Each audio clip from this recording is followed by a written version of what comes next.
उत्तमं द्वितीयंपि तृतीयंपि पूज्य भिक्षु संघ हमारे द्वारा उत्तम भोजन मेरे परिवार मेरे कल्याण के लिए स्वीकार करें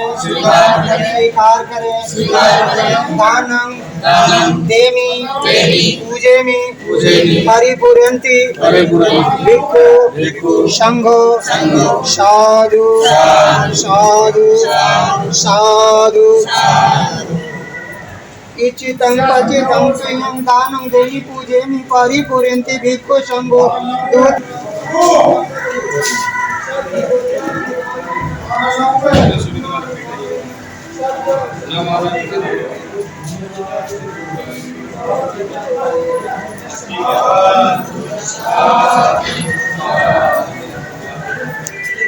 बजे तक लाके देना है। जो भी हम उपासक है उपासिकाएं जो भी दान भोजन दान करना चाहे वो हमें बता दें कौन सी तारीख में एक दिन एक को देना है। जो भी देना चाहे वो हमें नाम लिखा दे। हमने एक चार्ट बनाया हुआ है।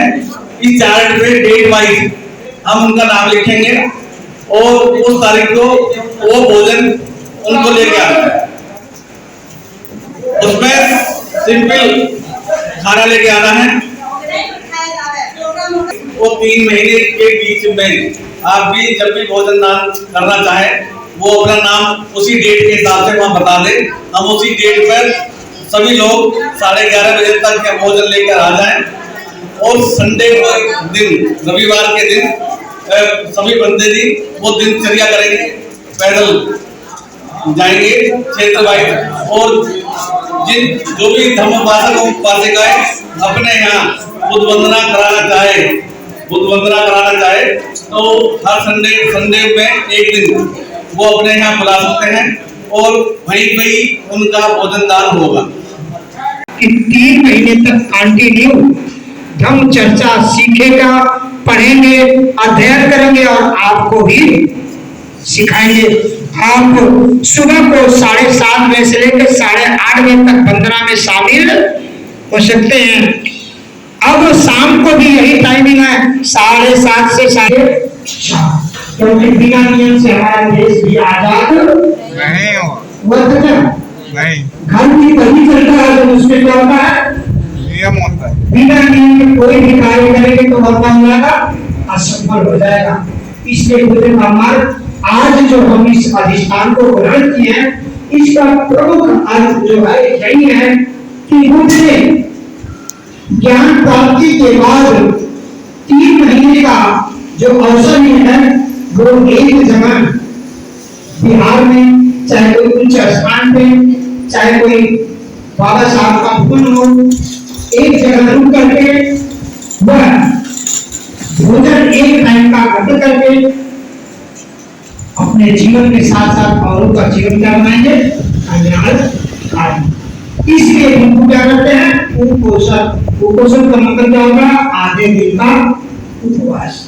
समय का ध्यान रखेंगे तो आज भी समय का भोजन का कौन सा समय होता है आपसे 11:30 बजे तक वह भोजन करके आपको मंगल कामना करके 12 बजे तक भिक्षु आपको क्या करने के छुट्टी। उसके बाद चर्चा पूरा दिन चलवाइए, पूरी रात चलवाइए।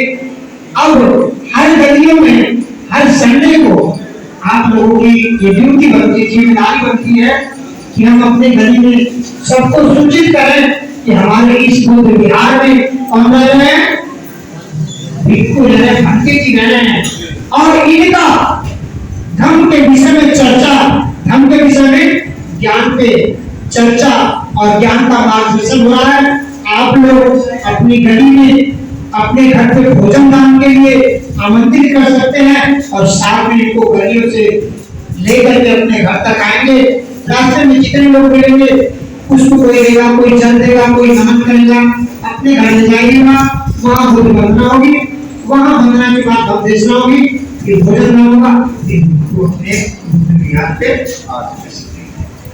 इस जीवन में कमाई में धन का जितना भाग दान करते हैं, इसलिए बाबा साहब ने आपको आगाह किया, समझाया, पे बैक टू सोसाइटी। हमें मत कुछ देना, लेकिन हमारी बदौलत से जो आपको क्या मिला है, सर्विस और ज्ञान। उसमें मेरे हिस्से का जो पैसा है वह कौन सा भाग, 20वां भाग। अगर वो भी न बने तो 10वां भाग किसको देना, जो धर्म का कार्य करना। दानम धर्म सदाय सीयम रखंतु शब्दम भावना देता हंतु गच्छन्तु देवता गता। वह देवता के लायक होता है जो दान को देता है। देने वाले को क्या बोलते हैं, दानी, देवता। लेकिन यहाँ तो लेने वाले को ही कहा जा रहा है, करते जा रहे हैं। लेकिन यहाँ का दानी कौन है, आप। उसको से सम्मान किसका होता है, आप सभी का होता है ना। इसलिए होता है कि आप सच्चाई को जाने। यही 3 महीने का जो अवसर है, आपको सीखने, सिखाने और धर्म को जानने का अवसर है। हमारे साथ और भी हैं, उपासक भी हैं, ये भी चर्चाएं करेंगे। इसलिए कि जो आपके साथ अंगिकता का कार्य हो रहा है, उसे जरूर हमको जानना चाहिए। क्योंकि जब हमने 6 दिन के बाद छठी मनाया तो किसके माध्यम से, बुद्ध के माध्यम से। दूसरा ज्ञान का बुद्ध को कब, पहली एक बात पे इतनी चर्चा हुई, किस पे, पहला मंगल था, फिर बच्चे का जन्म से। दूसरा ज्ञान का क्या हो रहा, मारा तेरे अमोघ चलती, माता के चले जाने के बाद दूसरा क्या हुआ, उनका सगा चचेरा नहीं, फुफेरा भाई, जिनका नाम क्या था, देवव्रत। अध्ययन करेंगे तब आप जानेंगे कौन था, देवव्रत। उनके हमेशा केवल एक भावना थी, क्या थी, इस्लाम, विरोध। क्या थी उसके अंदर, विरोध करना, तृष्णा करना, घृणा करना और दूसरे को ईर्ष्या के साथ देखना। लेकिन सिद्धार्थ ने कभी भी उनके साथ ईर्ष्या का भाव, क्यों, क्योंकि अंदर क्या थी, करुणा और मैत्री। इसीलिए बुद्ध ने उनसे हमेशा अपना बड़ा और अपना सम्मानित समझते हुए हर बार उन्हें, यहाँ तक कि कहिया कि मुझे इस साम्राज्य कभी वस्तु का राजकुमार भी नहीं बनना है, फिर भी उसे विश्वास नहीं था कि राजकुमार बनेंगे और इस राजमहल का राजा बनेंगे। लेकिन बुद्ध ऐसा काम नहीं बने। सिद्धार्थ ने इसी जीवन को बदलने के लिए घर का क्या करा, महाविनिष्क्रमण। इसलिए करा कि उनके परिवार के, समाज के साथ औरों का क्या हुआ था, दुख।